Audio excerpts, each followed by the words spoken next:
The air in Michael's normally bustling kitchen crackled with a tension so thick Daniel felt he could choke on it. The remnants of a life-altering confession hung heavy, like the scent of smoke after a devastating fire. His best friend Sarah sat ramrod straight, her face a mask of stunned disbelief, while her husband, Liam, looked like a man hollowed out, his confession, a betrayal of trust so profound, still echoing in the suffocating silence. Daniel, an unwilling witness to the immediate aftermath, knew their lives, and perhaps his own connection to them, had just been irrevocably fractured. You won't grasp the depth of the abyss that opened until you see how one confession can unravel everything, Daniel thought, a cold dread coiling in his stomach. Stay with this story to see the cascading fallout of a shocking revelation, and understand the invisible wounds left on everyone caught in the emotional shrapnel. For years, Daniel had seen Sarah and Liam as the golden couple, their marriage a seemingly unshakable fortress of mutual affection, shared laughter, and quiet understanding. They were the couple other friends aspired to be like. Their home, a welcoming hub of warmth and easy camaraderie. Daniel, Liam's friend since college and Sarah's confidant since she and Liam started dating, had spent countless evenings in this very kitchen, sharing meals, dreams, and the comfortable rhythm of steadfast friendship. He'd always believed in their solidity, a comforting constant in an ever-changing world, making the current scene feel surreal, a nightmare superimposed onto familiar reality. The confession itself had been delivered just moments before Daniel had walked in, a prearranged visit that now felt like a catastrophic intrusion. Liam, it turned out, had been leading a double life, a carefully constructed charade involving hidden debts and deceit that stretched back years, a truth so far removed from the man Daniel thought he knew that it was almost impossible to process. Sarah had apparently confronted him with mounting evidence, and the whole edifice of lies had come crashing down. Daniel had found them in the immediate raw silence following the storm. Sarah pale and trembling, Liam utterly broken. Sarah's initial reaction, as Daniel pieced it together from her fragmented words and Liam's downcast eyes, had been a volcanic eruption of rage and pain, followed by a chilling, almost catatonic disbelief.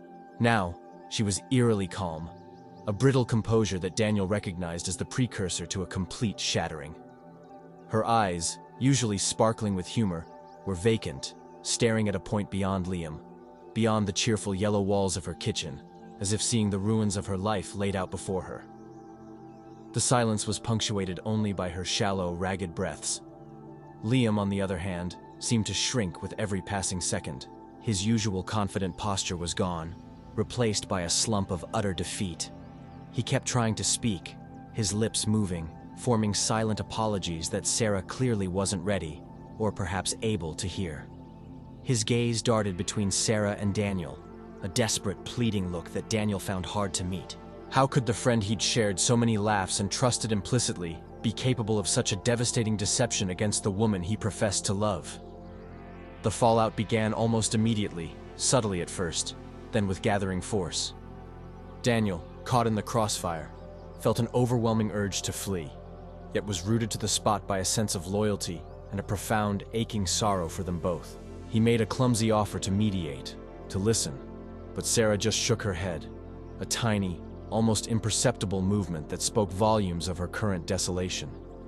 She wasn't ready for intervention. She was still reeling from the impact of the bomb that had just detonated in her life. In the days that followed, Daniel became a reluctant chronicler of the devastation. Sarah retreated into a shell, her vibrant personality extinguished.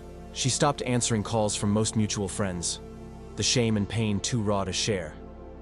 Daniel, however, was one of the few she allowed glimpses of her turmoil, her tear-filled calls often coming late at night, her voice hoarse with unshed tears and a bewildered anger that chilled him to the bone. "How could I not have known, Daniel? Was I that blind?" she'd whisper, the self-doubt gnawing at her. Liam, meanwhile, was a ghost haunting the periphery of their lives.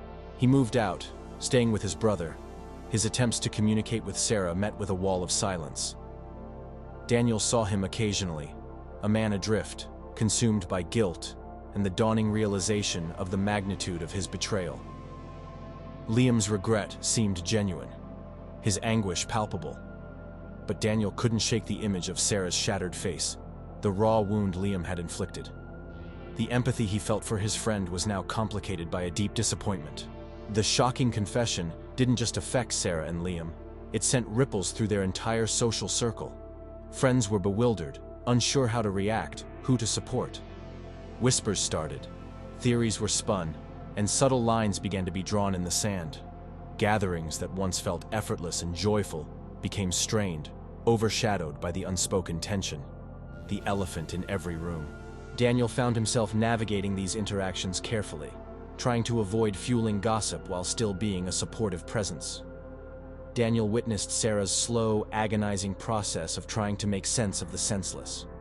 He saw her meticulously going through their shared history, re-examining memories, searching for clues she might have missed, her trust not only in Liam, but in her own judgment utterly decimated. He brought her groceries she didn't eat, sat with her in silence when words failed, and listened for hours as she cycled through anger, despair, and a profound, aching sadness. His helplessness was a heavy cloak he couldn't shed. The financial aspect of Liam's deceit added another layer of complexity to the fallout. Sarah was left to untangle a web of debts she knew nothing about, facing potential ruin because of choices Liam had made unilaterally. This practical consequence of the betrayal felt like a fresh assault, a violation that extended beyond the emotional into the very fabric of her security and future. Daniel tried to help her find legal and financial advice, feeling a surge of anger at Liam for his recklessness. Liam's attempts to apologize often made things worse in those early weeks. His messages, relayed sometimes through Daniel when Sarah refused direct contact, were filled with self-recrimination but often lacked a true understanding of the depth of Sarah's pain. He seemed to want absolution quickly, a return to some semblance of normalcy that was now impossible. Daniel found himself acting as an unwilling go-between, absorbing the raw edges of their anguish. Daniel observed the physical toll on both of them. Sarah lost weight, her eyes perpetually shadowed with exhaustion and sorrow. Liam, too, looked haggard, the stress etching new lines onto his face. The vibrant energy that had once characterized them was gone, replaced by a weary, wounded aura. It was like watching two bright stars dim and flicker, their light stolen by the darkness of deceit. He grieved for the people they had been. The broader friend group struggled. Some friends, loyal to Liam, tried to make excuses for him, minimizing the betrayal in ways that deeply hurt Sarah and frustrated Daniel. Others, fiercely protective of Sarah, cut Liam off completely, creating rifts that felt irreparable. Daniel found himself caught in the middle, trying to maintain his friendships with everyone involved, an increasingly difficult tightrope walk that left him feeling emotionally drained and isolated himself. He remembered one particularly painful evening, a mutual friend's birthday dinner that both Sarah and Liam had, for different reasons, decided to skip. Their absence was a palpable void. The conversation was stilted, forced, everyone acutely aware of the fracture in their once solid group. Daniel looked around the table at the strained smiles and averted gazes, and the reality of the permanent damage hit him with fresh force. The easy joy of their collective past felt like a distant, irretrievable dream. Witnessing Chloe, or rather Sarah, navigate the legal proceedings to separate her finances from Liam's was another agonizing chapter. Each meeting with lawyers, each discovery of another hidden account or loan was like a fresh betrayal. Daniel saw her strength, but also her vulnerability, her fierce determination mixed with moments of utter despair. He admired her resilience even as he raged internally at the injustice of her situation. Liam, in his own way, was also experiencing a profound fallout. He lost not just his marriage, but also the respect of many who had once admired him. His career suffered as rumors of his unreliability and deceit began to circulate. Daniel saw a man stripped bare of his former confidence, grappling with the consequences of choices that had seemed, perhaps in some twisted way, justifiable to him at the time, but were now revealed in their full, destructive light. Daniel often found himself questioning the nature of secrets and the illusion of knowledge one has about even the closest of friends. How could Liam, a man he'd known for over a decade, have concealed such a significant part of his life? It made Daniel look at his other relationships with a new, uncomfortable lens, wondering what hidden depths or deceptions might lie beneath even the most placid surfaces. Trust felt like a more fragile commodity than ever before. There were moments when Daniel felt an almost unbearable anger towards Liam. Not just for what he did to Sarah, but for shattering the sense of security and trust within their entire circle. He had to consciously temper his reactions, reminding himself that his role as a witness was to support, not to judge or inflame. But the effort was immense, a constant battle against his own emotional responses to the unfolding tragedy.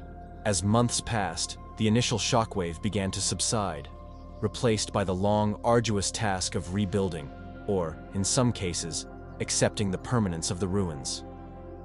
Sarah, with incredible fortitude, started to piece her life back together. She found a new, smaller apartment, began focusing on her career with renewed intensity, and slowly started to reconnect with friends. Her laughter, when it came, still a little fragile but undeniably genuine. Daniel celebrated these small victories with her. Liam, too, began a slow, painful journey of trying to understand why he had made such catastrophic choices. He started therapy, something Daniel had cautiously suggested. There were no easy answers, no quick fixes, only the hard work of confronting his own demons. Whether he could ever truly redeem himself in the eyes of those he'd hurt remained an open question, but Daniel saw a flicker of genuine effort. The friendship dynamic within the group remained permanently altered. Some friendships faded, unable to withstand the strain and divided loyalties. Others, like Daniel's bond with both Sarah and, tentatively, Liam, were reshaped, forged anew in the crucible of shared pain and difficult truths. There was a new wariness, a loss of innocence, but perhaps also a deeper, more honest understanding of human frailty. Daniel often reflected on the sheer destructive power of that one confession. It had acted like a seismic event, not only leveling the marriage at its epicenter, but also sending shockwaves that damaged relationships and altered lives far beyond the initial blast zone. He learned that secrets rarely stay buried forever, and when they surface, they often do so with explosive force, leaving devastation in their wake.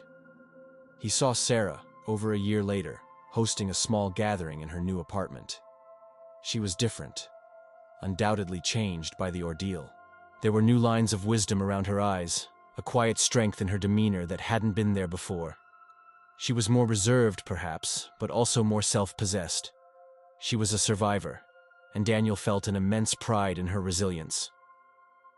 Liam remained on the periphery, slowly rebuilding his life from the ground up. His relationship with Sarah was one of distant, cautious civility, mainly for practical reasons. The deep betrayal had severed the romantic bond. But perhaps, Daniel hoped, time might eventually allow for some form of peaceful coexistence, if not true reconciliation or friendship. The wounds were too deep for easy healing. Daniel realized that being a witness to such a profound fallout had changed him too. It had stripped away some of his idealism about relationships, replacing it with a more pragmatic, compassionate understanding of their complexities and vulnerabilities. He valued honesty and transparency more than ever, having seen firsthand the corrosive effect of deceit. It made him a more cautious, but also a more empathetic friend. The kitchen where the confession had implicitly unfolded, once a symbol of warmth and happiness, now stood in Daniel's memory as a place of stark, painful clarity. It was a reminder that even the most seemingly perfect facades can hide deep cracks, and that the truth, however painful, eventually demands to be heard. The silence after that confession had spoken volumes about the fragility of trust. He learned that there's no clean way to navigate the fallout of such a betrayal when you're a close friend to all parties. You become a repository for pain, a sounding board for anger and regret, and sometimes a target for misdirected frustration. It required a delicate balance of empathy, boundary setting, and self-preservation. The shock of Liam's confession had long since faded, but its repercussions continued to echo. Daniel saw how it forced everyone involved to reevaluate their lives, their choices, and their relationships. For Sarah, it was a painful liberation, a chance to build a future based on honesty and self-respect. For Liam, it was a harsh, humbling lesson in accountability. Daniel understood that his role had been that of a steadfast observer, a quiet pillar of support in a storm that was not his own, yet deeply affected him.